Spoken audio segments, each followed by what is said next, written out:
All right, Things you can fam. do to What's be a great no, ally to fat- no, you stop. You stop. I will tell them what it's about. Welcome back for part 2 of the Fat Ally nonsense. Let's get a round of applause here. Welcome back to the channel. Make sure you hit the subscribe button and also like this video, drop a comment down below, and make sure you hit the notification bell when you subscribe. That way you get notified when I go live. I go live right here on the Daily Swole channel every day for the Daily Swole podcast, but I'm sure most of you know that already. You can also catch the Daily Swole show over on Apple Podcast and Spotify. Let's get into part 2. Now, part 1 was about pretty much that doctors need to have bigger chairs and all that. You can check that out. We'll put that in the cards, and also you can just find that earlier on the recent uploads. But let's check out this absolute. Oh, I know. Things you can do to be a great ally to fat people, part 2. Part 2. When you're talking about the concept of fatness, use the word fat. Use the word fat in a calm and morally neutral way. Do not. What other word would you use?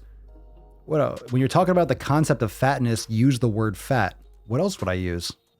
Use the word fat. Use the word fat in a calm and morally neutral way. A calm and morally neutral way. A calm. Don't agitate the fat people. Shh. Quiet. Look at her fading on the Taco Bell.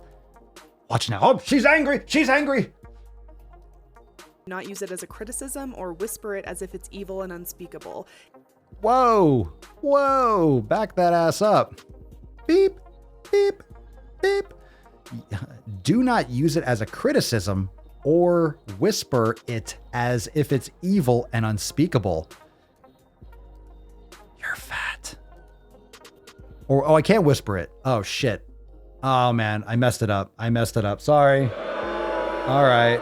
I messed it up. I whispered it. How dare you? My bad, yo. Evil and unspeakable. He's a fat, precious. Sorry. Evil and unspeakable. It's a description. It's not Voldemort. Of course, if you're talking to a specific So it is a description. Oh, okay. So I can use the word fat now? Oh, all right. So it's over. Okay. person about their body, use whatever words they use. Well, maybe if you're talking to a specific person about their body, use whatever words they use. So now I have to make sure that I have to use the right words that they use. So, I mean, of course, they might be called they. So do I say they body and I point I don't even know what words to use anymore. You know, I grew up in the United States. I'm an American. I speak English fluently. I thought I did, but you're creating a brand new language. I don't understand Newspeak, sweetheart. If you have kids, please do not put them on a diet. Childhood dieting is the single strongest predictor of... That was a pivot. I didn't know where'd that come from? Where'd that come from? Use whatever they use. Please don't put kids on a diet. Whoa, you're just jumping from one thing to the next. All right, you gotta warn me first. That's a pivot and a half. All right. They use. If you have kids, please do not put them on a diet. They should be eating real food anyway. Childhood dieting is the single strongest predictor of someone getting an eating disorder. Okay, terrible parenting. But of course, all these, anti-fat phobic, these body positive parents and stuff, that's going to cause much more problems. There are severe consequences that will stay with them throughout their life. Yeah, being a bad parent will have teach your child how to make proper choices. You can't control what they are when they're older, but yeah, better parenting would be good. Better education on what real food and quality lifestyle habits are. That's good. Anytime you interact with an airline, ask them what they do to... What is going on here? This is real. We went to using the right language to kids, and then all of a sudden you're talking about an airline? How can this be one video? This is awful. This is complete random nonsense. How are you talking about how far? This is only 33 seconds in. How many topics are you going to randomly cover? Accommodate customers in larger bodies without penalizing them financially. Customers in larger bodies. Hold on. With an airline, ask them throughout their life. Okay. Anytime you interact with an airline, ask them what they do to accommodate customers in larger bodies without penalizing them financially. All right. So yeah, all right, here we go. So if you call an airline, excuse me, Jetblue, what do you do to accommodate customers in larger bodies? God, I hate this nonsense. I hate this nonsense. Matt Damon. The customers that are inside larger bodies, what are they? Krang from Teenage Mutant for TMNT? From the Ninja Turtles? Krang. They're Shredder. Like the little brain inside the body. What are you talking about? The customer that's in a larger body. You mean the fat person. You mean the obese person. That is it. They're inside. Yeah, that's their body. Of course they're inside. What are you talking about? Oh, or maybe she's getting really deep with consciousness. Like, are we actually inside? Where is the center? Where are we? Are we in our heads? Are we headless? Like, what's going on? Where's our space around us? I don't think she's going that deep. The customers that are in a larger body, help, let me out of here. It's dark and scary, and it's very salty. Seriously, without penalizing them financially. Look, if you're so huge, you need to take up 2 seats, you pay for 2 seats. Or you're too big to fly on this airline. You do realize that the plane has to overcome gravity and needs to needs propulsion, like, and just Bernoulli's principle and all that stuff. I think I remember my science correctly. It needs to carry your ass off the ground. So if there's more ass to carry, yeah, it's going to cost more fuel, take up more space. What do you think this is? Without it penalizing them financially. Everyone's in the same boat or the same plane. Without penalizing them financially. If they don't do anything, encourage them to look at Southwest Airlines customer of size policy. Customer of size policy? I can't wait. I hope she explains what that is. If possible, let them know that your business will be going to Southwest from here on until they adopt a similar policy. Oh my God, they're going to go to Southwest Airlines. You know what the airline's going to say? Fine, go to Southwest. It sucks.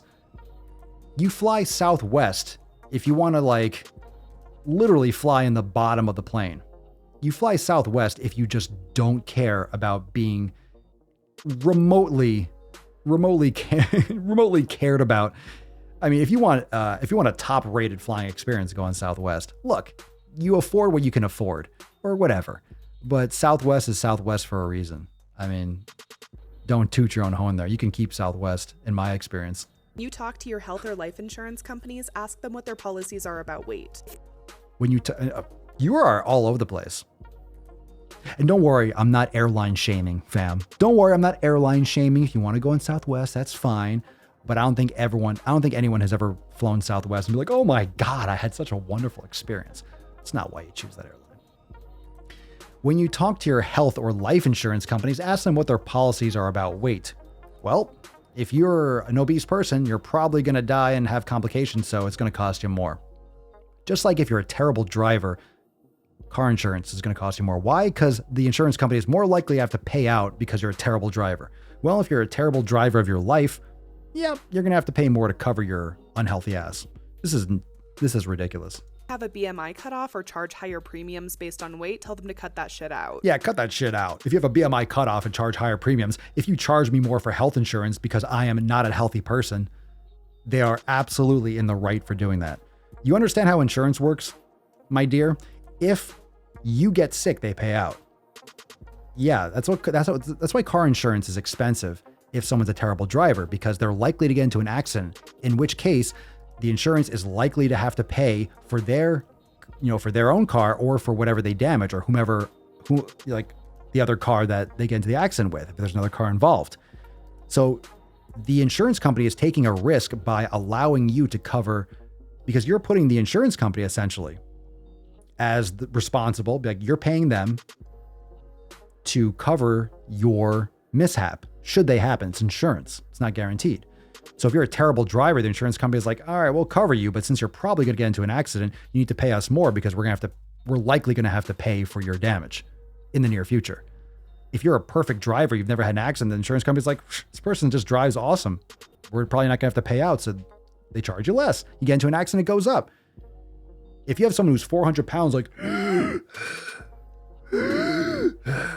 want health insurance.